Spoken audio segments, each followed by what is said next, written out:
জুমার দিন মানে এক অন্যরকম অনুভূতি। তাই আজকের এই দিনটি শুরু হলো একটি বিশেষ প্রস্তুতি দিয়ে। জুমার নামাজের জন্য বাসা থেকে বেরিয়ে পড়লাম। এই মুহূর্তটি যেন দিনের সূচনা। প্রতিদিনের ব্যস্ততার বাইরে একটু শান্তি খোঁজা শুরু করলাম। মসজিদে যাওয়ার পথে হঠাৎ দেখলাম হাওয়াই মিঠাইওয়ালাকে। কত সহজেই যেন ছোট জিনিসগুলো আমাদের শৈশবে ফিরিয়ে নিয়ে যায়। তারপর হঠাৎ নজর পড়ল কিছু লোকের দিকে, যারা নামাজের সময় রাস্তার পাশে যেন ফুচকা খাওয়ার জন্যই দাঁড়িয়েছে। আসলে নামাজের গুরুত্ব যদি সবাই বুঝতে পারত, তাহলে হয়তো কেউই নামাজ ফাঁকি দিত না। একটা কুকুরকে দেখলাম শীতের ঠান্ডায় কাঁপছে। জীবন যে কত রকম চ্যালেঞ্জ নিয়ে আসে, এটা যেন তারই একটা উদাহরণ।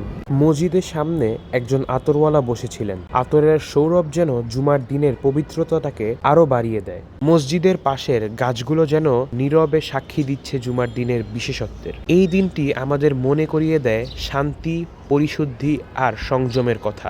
নামাজ শেষে বাইরে বেরিয়ে দেখি জীবনের আরেক রং। কেউ মাছ বিক্রি করছে, কেউ দই বিক্রি করছে, আবার কেউ ফল, আবার কেউ সবজি। এই সরল জীবনযাপন আমাদের মনে করিয়ে দেয় জীবনের সহজ সৌন্দর্য। জুমার দিনটা যেন আমাদের মনে করিয়ে দেয় জীবনের প্রতিটি মুহূর্তে রয়েছে শেখার সুযোগ। আল্লাহ আমাদের জন্য যে শান্তি আর পরিশুদ্ধি এনেছে, সেটার গুরুত্ব বুঝতে পারা উচিত। এই ছিল আজকের জুমার দিন।